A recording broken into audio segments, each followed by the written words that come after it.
I just got back from South Africa. It's a beautiful country, but there are places there with terrible poverty that need help. And Africa is just the tip of the iceberg. The Middle East needs your help. Japan needs your help. Alabama needs your help. Tennessee needs your help. Louisiana needs your help. Philadelphia needs your help. The world needs a lot, and we need it from you. We really do. We need it from you young people. I mean, I'm not speaking for the rest of us up here, but I know I'm getting a little grayer. We need it from you, the young people, because remember this. You got to get out there.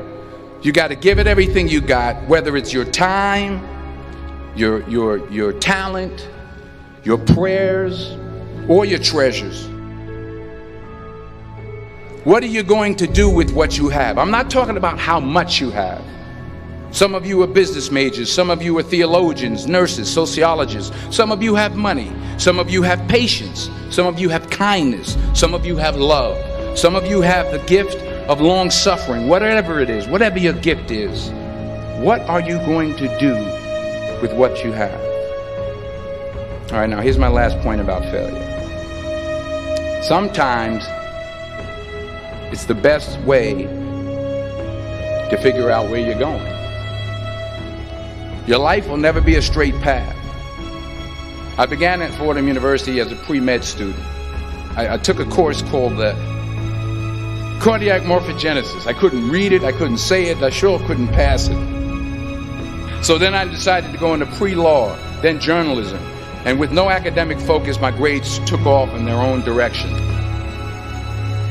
I was a 1.8 GPA. And the university very politely suggested that it might be better to take some time off. I was 20 years old. I was at my lowest point.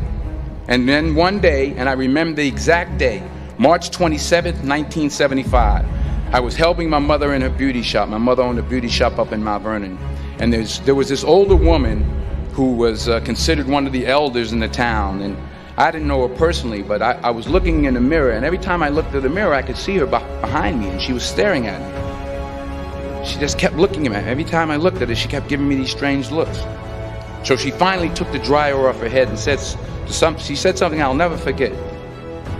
She said, "Young boy, I have a prophecy, a spiritual prophecy." She said, "You are going to travel the world and speak to millions of people." And in the years that followed, just as that woman prophesied, I have traveled the world and I have spoken to millions of people through my movies. Millions who up till this day couldn't see me, who up till this day I couldn't see while I was talking to them, and they couldn't see me, they could only see the movie. They couldn't see the real me. But I see you today, and I'm encouraged by what I see. And I'm strengthened by what I see. Because taking risk is not just about going for a job.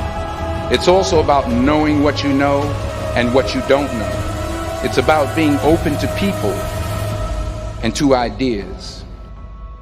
The chances you take, the people you meet, the people you love, the faith that you have, that's what's going to define you.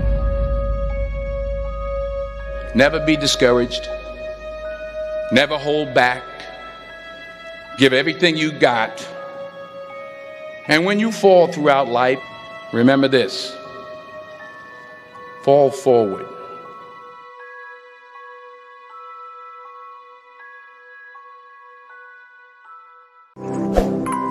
If you like this, remember to subscribe for more content.